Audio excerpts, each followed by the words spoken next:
Robert stood at the kitchen counter, scrolling through bank alerts on his phone.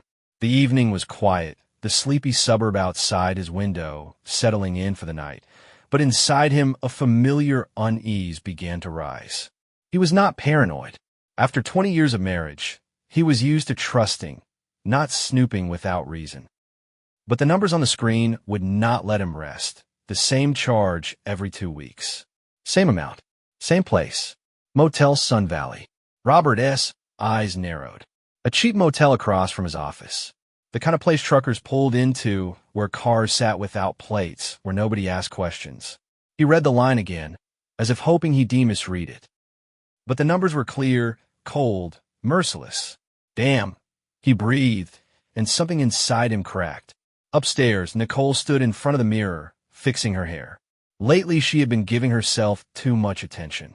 New lipstick, new dresses, endless coffee with the girls.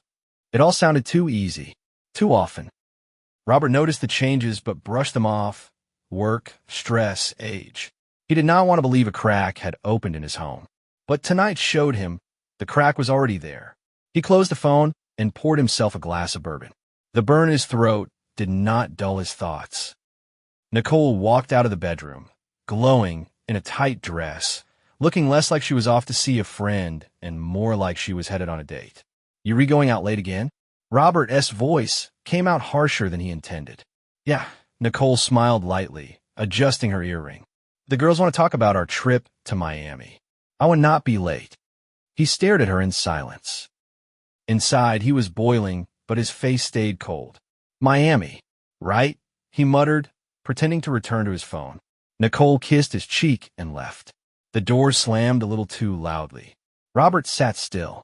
In his mind, pictures flashed. Nicole laughing at a cafe table. Nicole whispering into her phone. Nicole in a cheap motel across the street. Each image burned sharper than the last.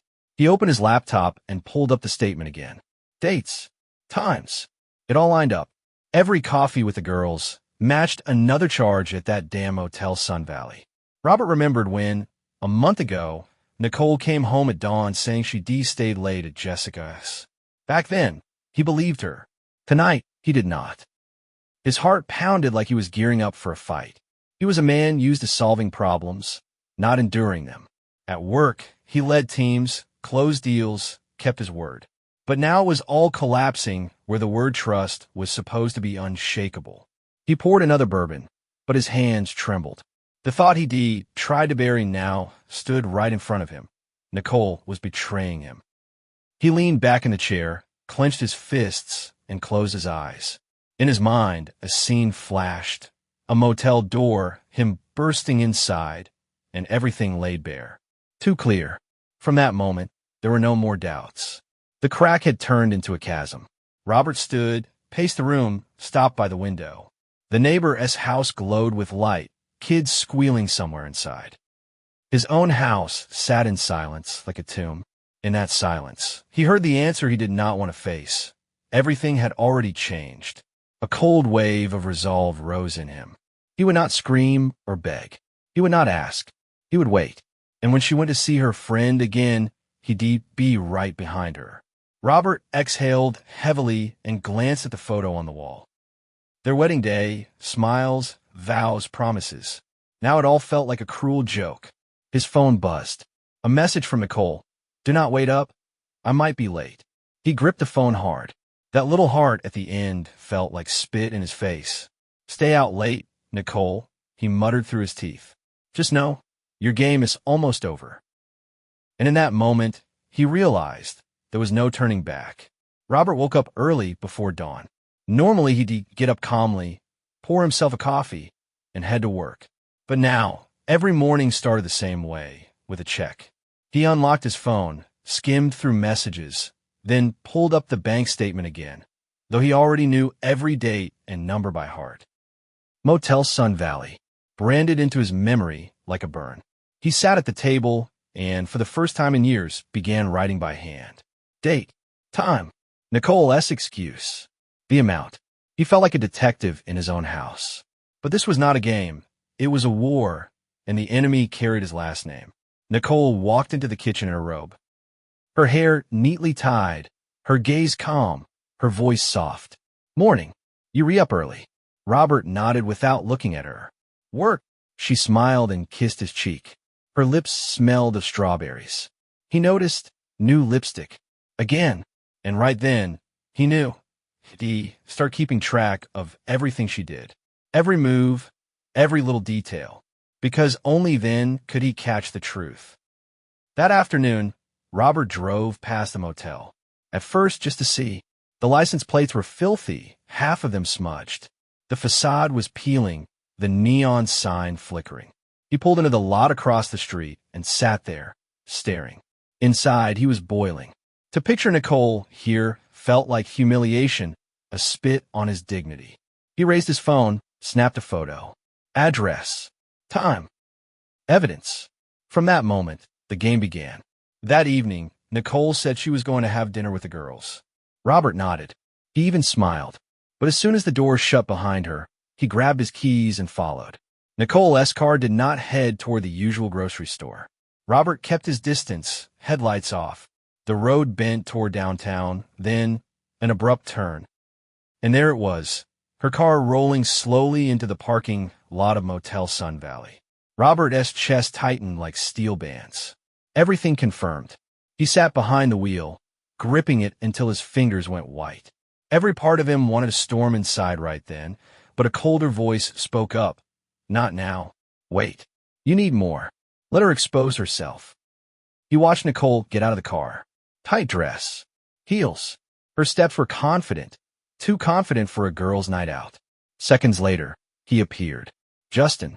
Young, cocky, wearing denim and that smug grin. Robert had seen him around town. A smooth-talking punk who was used to easy wins. And now his hand slid onto Nicole's waist. A casual touch. But for Robert, it landed like a blow to the chest. Robert pulled out his phone and pressed record.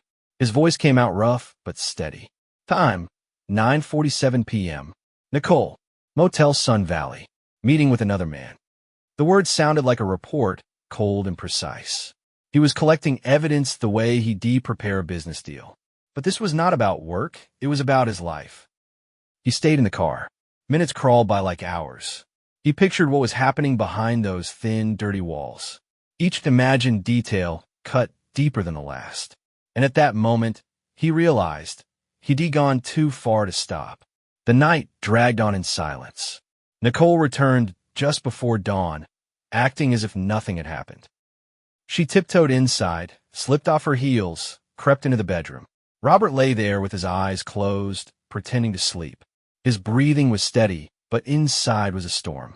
He heard her whispering in the bathroom, the rattle of her makeup bag, the scent of a new perfume drifting through the room. All of it was an insult. When Nicole slid into bed, Robert opened his eyes in the dark. He stared at her back, her hair spread across the pillow.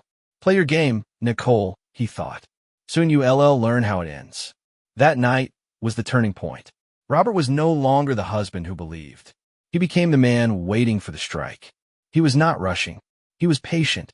The game had begun. Nicole's car turned into the motel lot like it had been there 100 times before. Robert kept his distance, headlights off, watching her pull into a spot. Inside, steel was already boiling in his veins. He knew exactly where she was going, but still clung to a sliver of hope. There was no miracle. Nicole stepped out of the car. Light blue dress, short coat, heels. Hair tied up, gloss on her lips. She looked like a woman on her way to a date, not to see a friend. A minute later, he showed up. Justin, young, cocky, strolling in with a smirk like he owned the night. Robert watched as he slid an arm around Nicole's waist and pulled her close. She did not push him away. She smiled, tilted her head toward him. That was the blow. Robert squeezed the steering wheel until his hands hurt, then let go and shoved the door open. The night air hit him hard, but it did not cool him down. He stepped out and followed them. Nicole and Justin headed for the stairs. Her laughter rang through the dark, bright, carefree, foreign. Robert kept to the shadows, trailing them step by step. Each sound hammered in his chest like steel on steel. They climbed to the second floor and stopped at a door with chipped paint. Justin pulled out a key, turned the lock, swung the door open, and let Nicole slip in first. She did not look back. The door closed. Robert stopped across from it, staring at the cheap white painted number 23 nailed to the door. In that moment, he knew it was over. Illusions, trust, all of it dead. He walked closer, his shoes pressing down on the creaking wooden walkway. The boards groaned under his weight, louder than he wanted. He did not back off. He planted himself right at the door, one step away from the line where his life split in two. Voices carried through the thin wall. Laughter. Nicole's voice, soft and tender. The same voice that once belonged only to him. Now she'd given it to someone else. Robert shut his eyes and drew in a deep breath. That's it. You crossed the line. The code is broken. He set his hand on the cold doorknob. The metal burned against his skin. His heart pounded, but his face was stone. 1 second, and everything would change. He did not know what he'd say, did not know what he'd do, but he knew one thing. Here and now, it would end. A dull thud came from inside, Justin setting something on the table. Then his smug, lazy voice. Nicole's laugh followed. That laugh cut like a blade. Robert's grip on the knob tightened.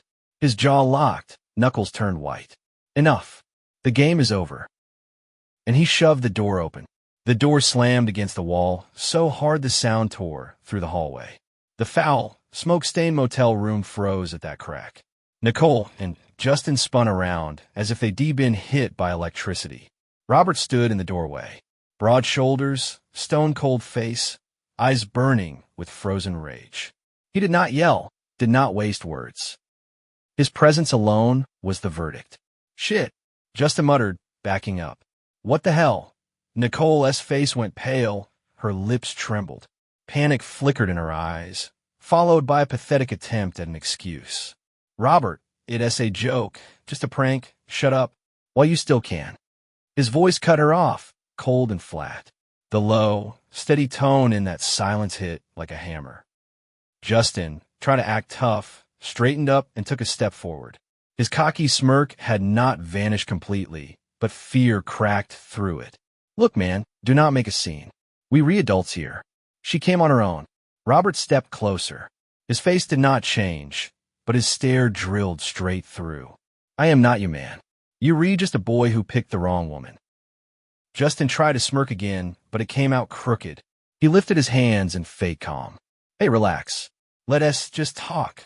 Robert did not let him finish. His fist smashed into Justin's jaw. A sharp crack, a groan, and Justin went flying onto the bed, knocking the blanket to the floor. Nicole gasped, covering her face with her hands. Robert, please, she screamed. Do not do this. He turned his head toward her, and she fell silent. In his eyes there was no wild anger, no out-of-control fury, only cold resolve. Justin staggered back to his feet, spat on the floor, and lunged forward. Youth and arrogance drove him into the swing. But Robert was not some kid. He lived by strength, by discipline, by years of control. He caught the punch, slammed his shoulder into Justin, then drove his elbow into his ribs. Justin folded, gasping for air. Robert grabbed him by the collar and hurled him against the wall. A picture fell, glass shattering on the floor. You wanted to play like a man? Robert growled. Now you've got it. Justin wheezed, then came at him again. Stubborn fool. He tried to kick, but Robert's fist drove into his gut, then crushed his nose. A sickening crack. Justin collapsed on the floor, choking on his own blood and spit. He did not get up again. The room went silent. Only Robert's heavy breathing and Nicole's sobs broke the air. She pressed herself against the wall, trembling hands clutching at her bare chest, as if that could shield her from his eyes. Robert, her voice broke. It was a mistake. I did not know what I was doing. He stared at her until the words died in her throat. You knew, he said flatly. Every second. Every time you acted like nothing was wrong. Nicole burst into tears. Please, give me a chance to explain. I did not mean. Robert stepped closer. His face was carved from stone, his words like ice. I do not need your explanations. You made your choice. She reached out for him, but he pulled away. Do not touch me. You're not my woman anymore. He turned to Justin, who was groaning on the floor. Robert leaned down and said quietly, "If I see you near her again, I'll finish what I started." Justin just nodded, choking on his breath. His slick arrogance was gone. Robert straightened, turned, and walked to the door. Nicole rushed after him. "Robert, please, let us talk. I can fix this." He stopped in the doorway, looked her straight in the eyes. "Fix it." A cold smile touched his lips. "What rots inside CA not be fixed. You throw it out like trash." Nicole broke down, curling into a ball at the edge of the bed. Robert walked out. The hallway greeted him with the smell of cheap detergent and creaking boards. He walked slowly but steady. Each step echoed like a nail being driven into a coffin. Behind him, in that room, lay a broken family, dead trust, and a woman who lost the right to call herself his wife. He descended the stairs, drew a long breath of the night air, and climbed into his car. Inside, there was only silence and the pounding of his heart. He turned the key, pulled out onto the road.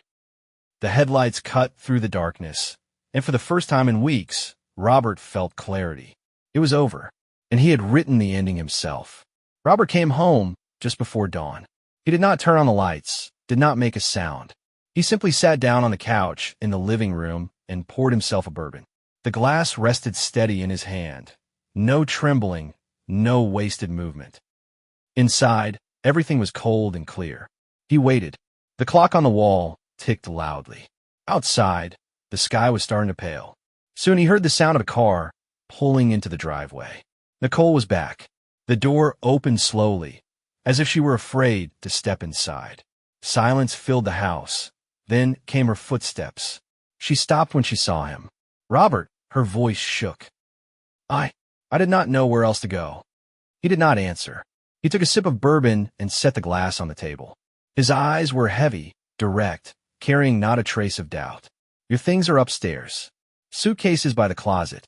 Pack them." Nicole froze. "What? You say not we still. I can." His voice was flat, steady. "You ended it yourself."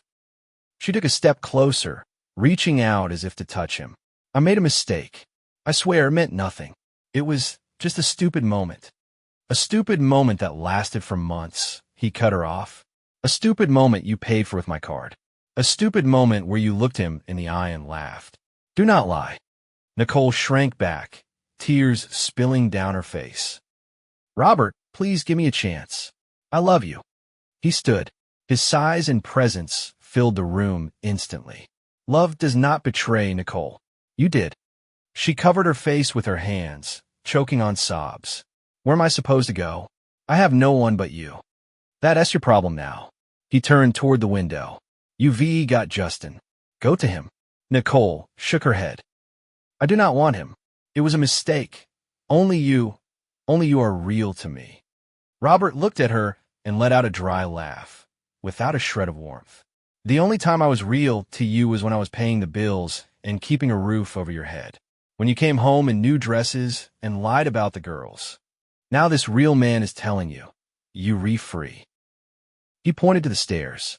"Go. Pack. You've got 30 minutes." Nicole walked upstairs, her steps unsteady. A few minutes later came the sound of a zipper, the creak of closet doors. Robert sat below, listening to every move. There was no pity in him, only the sense of a door closing for good. She came down with her suitcases. Red eyes, pale face. "Robert," her voice broke. "At least give me a week. I do not know where to stay." He stood and opened the front door. "Out." Nicole froze. "Please, out." His eyes left no room for argument. She stepped over the threshold. The suitcase scraped against the door frame with a loud clunk. She hesitated one last time, looking at him as if searching for even a flicker of regret. There was none. The door slammed shut. Robert was alone in the house. He poured himself another bourbon and sat back in the chair. The silence was thick, heavy, but no longer crushing. This was a new silence, an honest one. He pulled out his phone, opened the wedding album, and deleted it. Then he erased every other photo of Nicole. One motion, wiping away a past that had become a lie. The embers glowed in the fireplace. Robert stared into the flames and thought. He had lost a woman, but kept himself. A few days later, the papers were ready. He filed for divorce. The lawyer said it would take time. Robert only nodded. Time is all I have. But she has already gone from my life. Life slowly returned to rhythm. Work, the gym, meeting friends.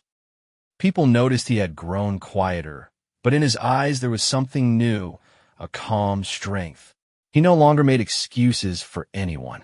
In the evenings, he came back to an empty house, and, for the first time, felt that emptiness was better than falsehood. Nicole kept trying to call. At first, every hour. Then less. Messages with apologies, pleas, begging. Robert did not answer once. One day, he saw her outside a store. She approached him, eyes pleading, hands shaking.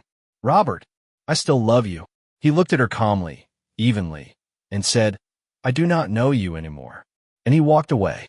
That evening, he sat on the porch, sipping coffee, watching the sun go down. The world felt simple, clear. There was no place left for betrayal in his life. He realized one truth. Trust may not be patched back together. It either exists or does not. And when it dies, everything else dies with it. For Nicole, the door was closed forever. For Robert, a new life had begun. Without her. And that is where today's story ends. Thank you for watching to the end. If you enjoyed it, do not forget to like and comment. We'd love to discuss this story with you. See you in the next video.